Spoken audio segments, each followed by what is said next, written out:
Hello mga sangkay, mga kalingap! Welcome back to my channel.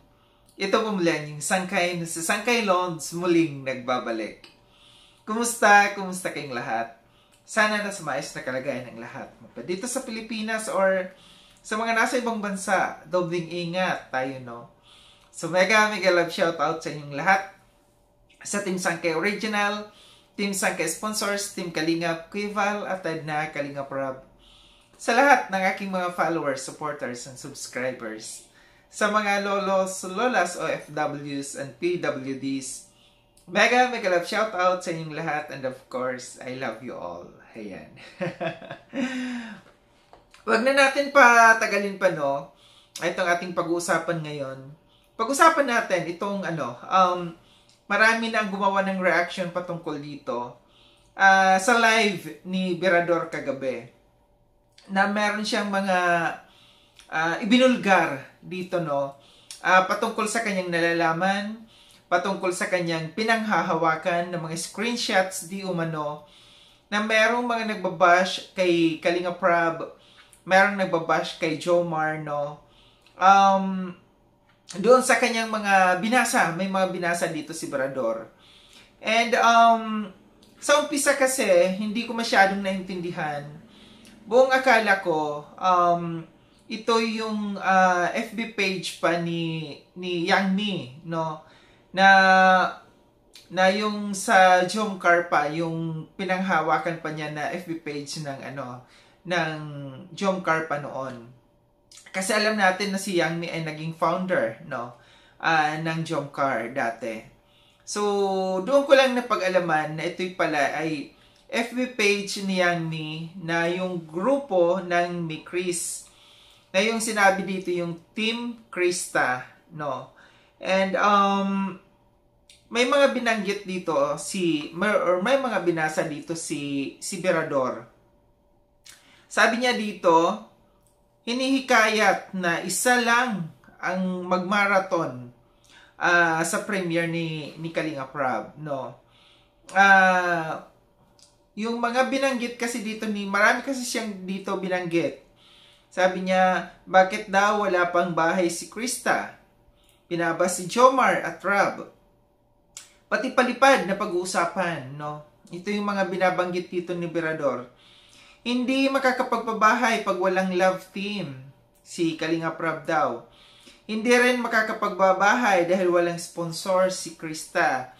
And ang kanilang tanong dito, bakit hanggang sa ngayon wala pang bahay na papabahayan si Krista, no? Ito yung mga conversations na binanggit dito ni Berador. Ngayon, sabi pa niya dito, no, na si Yang Mi hindi naman daw sumali dito sa convo na ito. Walang nasabi dito si Yang Mi, kundi ang ginawa ni Yang Mi, naglinis, no? Tinanggal yung mga nag-uusap-usap doon, yung mga nagmamaritisan dito. So, ito yung aking tanong dito. Yung aking katanungan dito, si Berador ba ay kasama ito doon sa GC na ito ng Team Krista? Paano nagkaroon ng kopya si Berador? Paano nalaman ni Berador yung mga usapan na ito, no? And kung siya man ay kasali doon, dapat niya ba ito ilabas ng mga usapan, no? Or kung nandoon man siya sa GC na ito, dapat isa siya sa nag-advise, no? Na wag niyong i-bash dito si Kalingap Rob, no? Or kung sino man. Kung si Berador ay nandoon sa loob ng na ito, ng GC na ito. Or, kung wala man doon si Berador, kung mayroon man nagpasa ng screenshots dito sa kay Berador, no? Sino ang nagpasa sa kay Berador? Bakit? Marami kasing katanungan dito eh. Bakit ipinasa kay Berador yung screenshots na yan? Anong purpose, no? Na bakit ipapasa kay Berador yung screenshots na yan? So, kung yan ay kung hiwala doon sa GC na yan, ha? Si Berador. So, maraming katanungan dito. And isa pa, may katanungan din ako dito. Kung yung mga screenshots na yan, na hawak ni Birador, yan ba ay mga bago? Or yan ba ay mga luma? No? Kailan pa yan na napag-uusapan? Yung mga usapan na yan, no? Kasi pwedeng matagal na yan, pwedeng luma na yan, no? Pwede rin naman bago yung usapan na yan, no? Yun yung mga dapat mga katanungan, no? At yun yung mga dapat na inilinaw dito ni Birador, no? Sa kanyang pag-expose dito, no? Ito sa kanyang pagbulgar dito sa mga screenshots na ito, nahawak niya. Or kung siya man ay nandoon sa GC na yon, baka siya ang nag-screenshots na yan, no? Yun yung mga katanungan natin na dapat linawin din ni Birador, no? Kung yan ba ay luma na mga usapan, yan ba ay bago na mga usapan, or baka noong 19 kupong-kupong pa yan, no? So sa mga ganito, no, na mga lumalabas na mga expose na ito, no, mas lalong nagiging magulo. Mas lalong nagiging komplikado ang lahat. Kasi may problema na nga sa Jomcar community, no. Kaya nga si Kalinga Prab, no, medyo ilalaylo muna dito. Tapos dito, malalaman natin na itong mga nag-uusap-usap pala na ito, itong mga nagbabash pala na ito kay Kalinga Prab, at itong mga nagbabash kay Jomar, ay ibang love team pala ito. Nasa ibang pala ito, grupo. Team Krista pala ito. Sa kay Krista pala ito, no. Itong mga nagbabash na ito, itong mga nag-uusap-usap na ito. So, nagiging magulo mas lalo ngayon, Kasi naalala ko, parang doon sa live ni Kalinga Prab, no, parang pinuri pa niya yung grupo ng Chris, no, na sabi niya tahimik, wala siyang masasabi dito, no, patungkol dito sa grupo na ito. So, lumabas dito sa in-expose na ito, sa ibinulgar na ito ni Birador, ito pala, no, Team Krista pala ito, or nasa Chris, no. Pero hindi naman ito lahat, no. Hindi naman lahat ng Chris or ng Krista nagbabash. Iilan lamang naman to. Iilan lamang naman to ng mga ito, no. And base sa pagkakasabi ni Birador, si Yang ay naglinis na at tinanggal na yung mga tao dito na mga nagkukwentuhan at mga nagchichismisan. Yun yung sabi, yun yung right word na sinasabi ni Birador, no, na mga nagmamaritisan sa loob ng GC.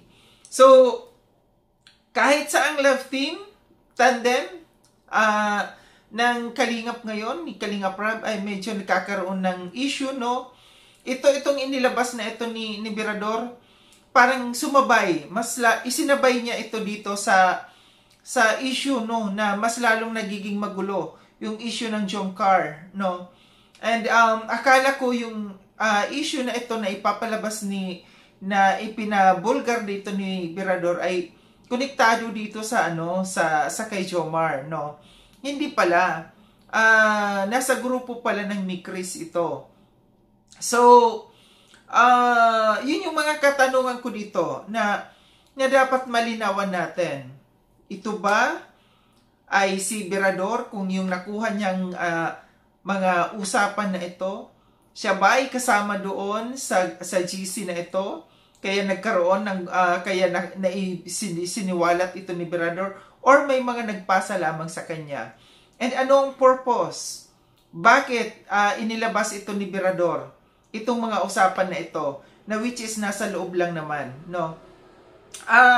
Kasi kung patungkol dito sa sa sinasabing hinihikayat na isa lang ang manood sa premiere ni Kalinga Prab, no?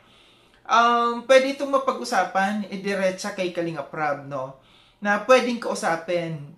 Total si Yang naman ang dito, ang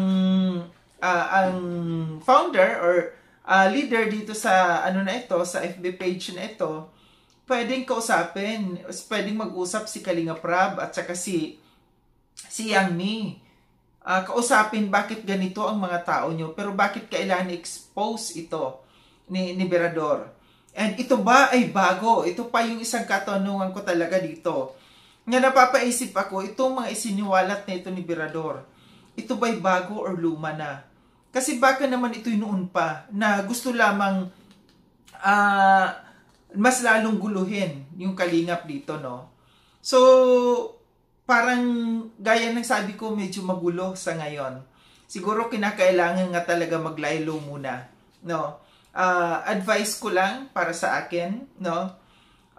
Siguro kailangan maglaylo muna dito sa mga love teams na ito, sa mga tandems na ito, no? And mag-focus muna sa charity, no? Total kalingap naman, no?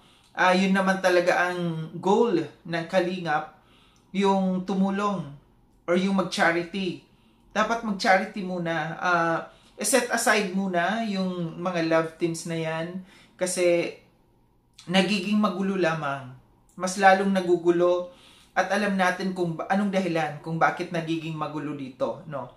Andiyan yung mga panatiko, andiyan yung mga sponsors, no? Na may mga kanya-kanyang bet, no? Na may mga kanya-kanyang hinahawakan. So hindi na out of control na dito yung kalingap, no? Kasi nandiyan may mga founders na pumapabor sa isang tao, pumapabor sa isang tao yung isa, yung nagiging magulo, no? Kaya para sa akin, siguro kailangan iset aside muna, itabi muna ang love team. Mag-focus muna sa sa pagtulong, sa pag-charity. Kasi alam natin na sobrang dami pa, no, na mga dapat tulungan, yung mga deserving na dapat tulungan. Total itong mga love teams naman na ito, no, naibigay na yung bahay na yun lang naman ang kailangan na maibigay ng kalingap, no? Na inaibigyan na ng bahay, yung iba nabigyan na ng kabuhayan, andyan na nakakapag-aral na. So sobra-sobra na yung naibigay dito sa mga love teams na ito, no, ng kalingap. Siguro panahon na, no, na dapat iba naman, ibaling naman sa iba yung tulong ng kalingap, no, doon sa mga taong deserving at dapat talaga tulungan. Muli maraming salamat mga sangkay na sa panonood. Sa mga hindi pa nakapag-subscribe, kay Sangkay Lone, subscribe niyo na po ako.